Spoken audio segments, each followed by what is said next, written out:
እንዴት ናችሁ? ሰላም ናችሁ ወይ? ደህና ናችሁ? እሁድ እንዴት ነበር? በጣም አሪፍ። ጠዋት ላይ ያየነው 5 አይነት ሊደርሺፕ በጣም ሪሰንት የሆኑ በጣም በቅርብ የመጡ አይነት የአመራር ዘይቤዎች አሉ። አምስቱን እንግዲህ ስማቸውን ምን ምን እንደሆኑ በትክክል አይተናል። ዛሬ የመጀመሪያውን የሊደርሺፕ ስታይል እንመለከታለን። ይሄም አምቢዴክስትረስ ሊደርሺፕ ስታይል የሚባለው ነው። ይሄ የሁለትዮሽ አመራር ዘይቤ ነው። የአሁኑን ብቃት የማስቀጠልና የወደፊቱን ፈጠራ የማጣጣም ረቂቅ ድርጅታዊ ጥበብ ነው ወይ ደግሞ የአመራር ዘይቤ ነው። በአንድ በኩል ነባር አሰራሮችን ማጎልበት፣ በሌላ በኩል ደግሞ አዳዲስ ፈጠራዎችን ማመንጨት ነው። ይሄ የሊደርሺፕ ስታይል የሚለይበት ሁለት ተቃራኒ አስገዳጅ ሚዛኖችን የመጣ የሊደርሺፕ ስታይል ነው። ይህን የአሁኑን ማዘመን ኤክስፕሎይቴሽን፣ አዲስ ነገር መፈለግ ደግሞ ኤክስፕሎሬሽን ብለው ሁለት ቦታ ከፍለው መጥተዋል ማለት ነው። ያሉትን አሰራሮች፣ ደንቦች እና መደበኛ ስራዎችን በማጥራት በዝቅተኛ ወጪ እና በከፍተኛ ብቃት የማስቀጠል ሂደት ነው ማለት ነው። ትኩረቱ በአሁኑ ጊዜ ተወዳዳሪ የሆኑ መቆየት ላይ ነው። መረጋጋትና ውጤታማነት የአሁኑን ማዘመን ኤክስፕሎይቴሽን የምንለው ማለት ነው። ሁለተኛው አዲስ ነገርን መፈለግ ነው። ይሄ ኤክስፕሎሬሽን የምንለው አዳዲስ የፈጠራ ስራዎችን መሞከር፣ አዳዲስ ገበያዎችን፣ ቴክኖሎጂዎችን መፈለግ እንዲሁም ስጋቶችን በመጋፈጥ የወደፊት እድሎችን የማዘጋጀት ተግባር ነው።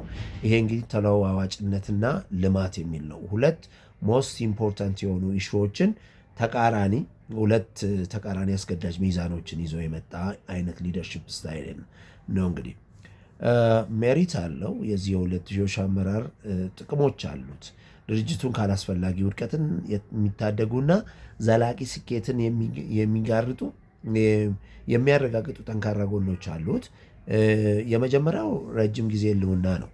አሁን ባለው ሳይገደብ ለወደፊት ፈታኞች እና የገበያ ሽግግሮች ድርጅቱን አስቀድሞ በማዘጋጀት ዘላቂ ስኬትን ያረጋግጣሉ ነው የመጀመሪያው። ሁለተኛ ድርጅታዊ መለማመድ ነው። ድርጅቶች ባልተጠበቁ የኢኮኖሚ የቴክኖሎጂ ለውጦች ውስጥ በፍጥነት እንዲለዋወጡና ሳይደናቀፉ እንዲሻገሩ ያግዛቸዋል። ሶስተኛ የሰራተኞች ተነሳሽነት ነው። እንግዲህ ለተግባራዊ ሰራተኞች ደህንነት፣ ግልጽነት፣ ለፈጠራን ለሚፈጥሩ ሰራተኞች ደግሞ ነፃነትና ድጋፍን በአንድ ላይ በመስጠት ምርታማነትን ያሳድጋል የሚል እሳቤ ያለው።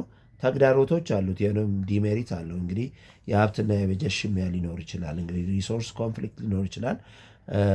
በአሁኑ ስራዎች ለምሳሌ አሁን እየተሰሩ ባሉና በረጅም ጊዜ ፈጠራዎች መካከል በጀት፣ ሰራተኛና ጊዜ ለመመደብ ከፍተኛ ግጭት ሊፈጠር ይችላል ነው።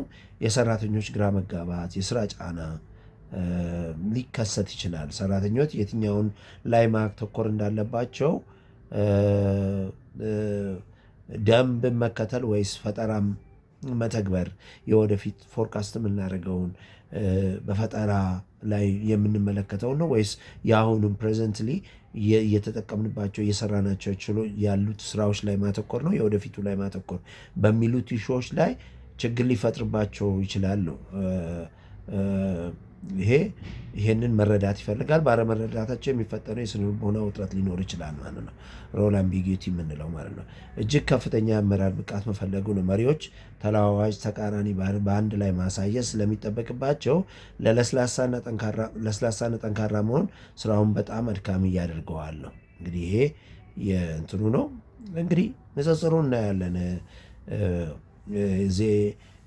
ኤክስፕሎይቴሽን እና ኤክስፕሎሬሽን የሚለው ለዚህ የሊደርሺፕ ስታይል የራሱ መለያ ስለሆነ ለምሳሌ የስትራቴጂክ ግብ ላይ የአሁኑን ማዘመን ኤክስፕሎይቴሽን ምንለው ቅልጥፍና፣ ቁጥጥር፣ ጥራትን ማሻሻል ነው። በዛኛው ግን ፈጠራ፣ አዲስ ገበያዎችንና ለውጥን ማምጣት ነው። የአስተሳሰብ ዘይቤን በምንመለከትበት ጊዜ ቀጥተኛ፣ ደንብ አክባሪና ስጋትን የሚከላከል አይነት ሊደርሺፕ ነው። ያኛው ግን ተለዋዋጭ፣ ፈጣሪና ስጋትን የሚጋፈጥ አይነት ነው። የሚጠበቅ ውጤት በአጭር ጊዜ ትርፍና የተረጋጋ የስራ ፍሰት ነው። በዚህ በኤክስፕሎሬሽን በምንለው ግን የረጅም ጊዜ እድገትና አዳዲስ መፍትሄዎችን ማምጣት ነው።